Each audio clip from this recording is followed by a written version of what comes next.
Hello everyone, Languages Lover here and welcome to a brand new video. Today we will have a look at the 10 most difficult languages in the world. Sorry, two things before we get started. First, I want to remind you to smash the like button and subscribe for more videos like this one. And second, this is about the 10 most difficult languages. And yes, I have planned to make a top 10 easiest languages countdown as well. So, let me there we go. So, alright, what makes a language difficult? Well, there are a lot of different factors, and here are some of the main ones. A different script is an obstacle because if you can't read, you'll have little chance of reaching fluency, right? So, first main factor right here. Next up is a difficult pronunciation. That's something we have to work on more. If the language has sounds that don't exist in your mother tongue, it adds more challenge. Grammar is essential to any language, and many languages use cases to identify the subject, direct object, indirect object, and so on. The main problem with cases is that word endings change depending on the case. You need to learn all case endings to consider yourself a fluent speaker. Now, SVO is a sentence structure for many languages. However, a lot of languages use a different structure from the one used in English. If you're not able to put words in the right order, you'll most likely be misunderstood. And last but not least, we often have to distinguish between formal and informal in many languages. However, some languages have more than two forms of politeness. Alright, so number 10 is Greek, or ΕΛΛΗΝΙΚΑ. The Greek language uses four different cases, which are nominative, genitive, accusative, and vocative. Also, besides masculine and feminine, Greek uses another gender called neuter. It is important to know this before actually taking for granted that a word can only be masculine or feminine. Another reason why Greek is difficult lies in its script, and you have to get through a new alphabet. Learning the Greek alphabet is easy because some letters like alpha, epsilon, kappa, and omicron are read as they are written. However, some letters like Rho is written like a P but is pronounced like an R, and Beta is written like a B but pronounced like a V. Next one. Coming at number 10 is Polish, or POLSKI. The main reason why Polish is so hard lies in its alphabet. Polish uses the same alphabet as Latin, but with all kinds of new additions. From new letters to different letter combinations, Polish got you covered. I've written down a few examples there, as you can see. For example, we have the letter L with a bar in the middle. That is pronounced like a W, so W. And Polish has some nasal sounds like Portuguese and French. The letter you see here is like an A with a curve attached to it. It's pronounced like ow, ow. Just like the ow sound at the end of the word coração in Portuguese, meaning heart. Alright. And to say excuse me in Polish, you say przepraszam. And as you can see right here, it's like written przepraszam, but you actually pronounce it przepraszam. So be careful.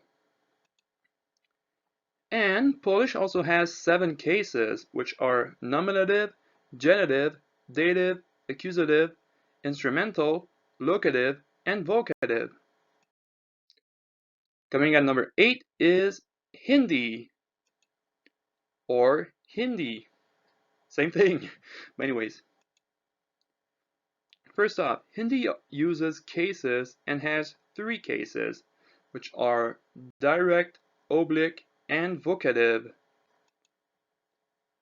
Another fact of Hindi is that verbs change depending on genders. And for example, the verb to do is karna, but girls say krati, krati, and boys say krata. If my pronunciation is not that good, sorry, but it's because I don't speak Hindi that well, but I did some research before doing it, so don't worry. And what I picked up on is that A represents masculine and E represents feminine. Hindi also has a different script called Devanagari, and it has 11 vowels and 33 consonants. Also, Hindi has a different sentence structure using pronoun, noun, verb as its main, or not as its main, but as its sentence structure, sorry. Number 7 is Finnish, or SUOMI. Finnish is one of the languages with the most cases in the world and has 15 cases in total. These include nominative, accusative, genitive, partitive, essive, translative, inessive, elative, elative, adessive, ablative, allative, abessive, commendative, and instructive. So you'll not only have to know when to use each different case, but you'll also have to learn the endings too. Finnish is what many people call an agglutinative language, in which words are made up of a linear sequence of distinct morphemes, and each component of meaning is represented by its own morpheme. Next up is Hungarian, or Magyar. Similar to Finnish, Hungarian is one of the world's most complex languages, grammatically speaking, and the language with the most cases I've ever studied. This time, you'll have to learn 18 cases, which consists of nominative, accusative, dative, elative, inessive, elative, allative, adessive, ablative, sublative, suppressive, delative, instrumental, causal, terminative, temporal, translative, and modal. Alright, good luck with that one. And unlike most languages which have a specific sentence structure, Hungarian doesn't always follow that pattern, sorry. The neutral word order for Hungarian is SVO, just like English. But, unlike English, Hungarian considers the topic and what is emphasized in the topic. Therefore, it's not always easy to learn this wonderful language. Number 5 is Russian, or РУССКИЙ язык. Russian is difficult primarily in pronunciation, which includes hard and soft signs. It is very important not to ignore these signs because it could really lead to miscommunication. For example, the word for brother is brat, and to take is brats. So yeah, please be careful, because as you can see, they're pretty similar in their written form, but do not have the same meaning. Russian is another one of these case languages, and has 6 cases: nominative, accusative, dative, genitive, instrumental, and prepositional. Russian uses the Cyrillic script, which is obviously different than the one used in English. Like Greek, however, it's not the hardest script to learn for foreigners because of the similar letters, but once again, it is important to keep in mind that not all letters are pronounced as they are written. And just like German and Greek, Russian has 3 genders, which are masculine, feminine, and neuter. Next up is Korean, or 한국어. Korean sentence structure is different than English and uses the SOV sentence structure. Korean uses a different script, which is harder than Greek and Russian, in the sense that you can't recognize any letter by looking at the text written in Korean. But it is easier than the other 3 languages at the top of this list, trust me. As for pronunciation, Korean has no stress at all. Unlike English, where there is stress in words, each syllable in Korean words is pronounced for the same length of time.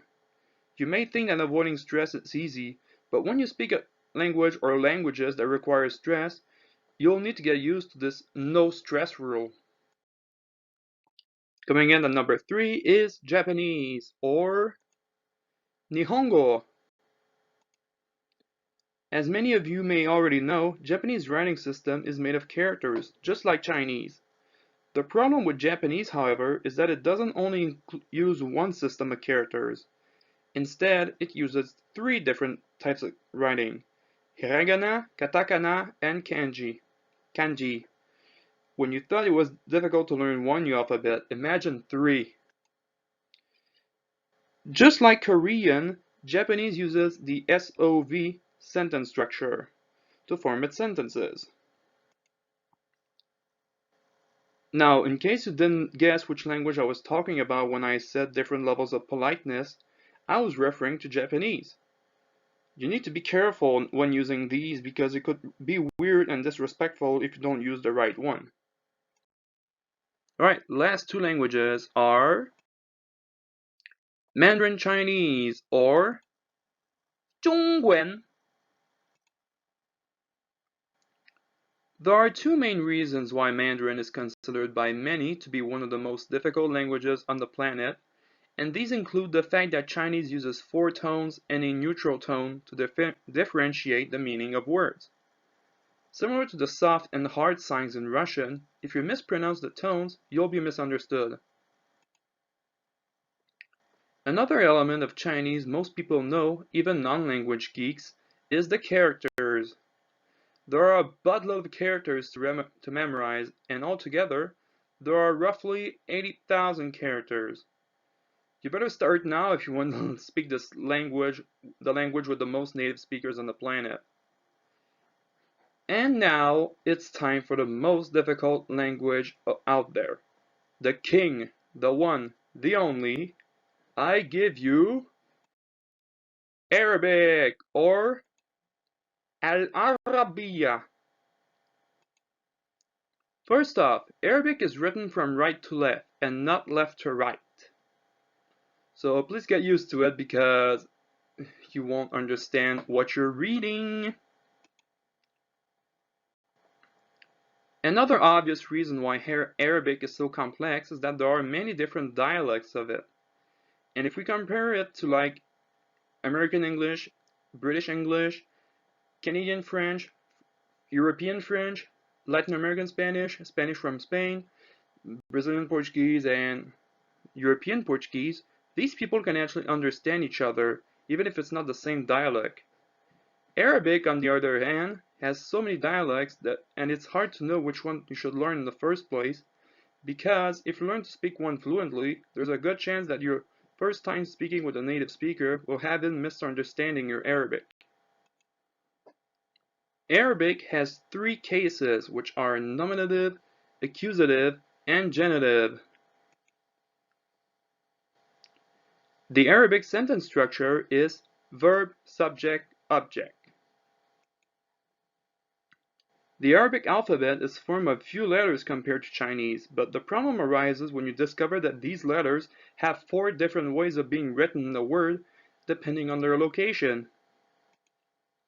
And the last main reason why Arabic is complex lies in its pronunciation, which uses several glottal sounds like h, ha, and all that stuff. So yeah, pretty complex language. So that is it, guys. Let me know what you think of this list. Do you think it's accurate or do you think it's inaccurate? Please let me know in the comments, and if you've enjoyed, like, comment, share, and subscribe, and I'll see you later. Bye!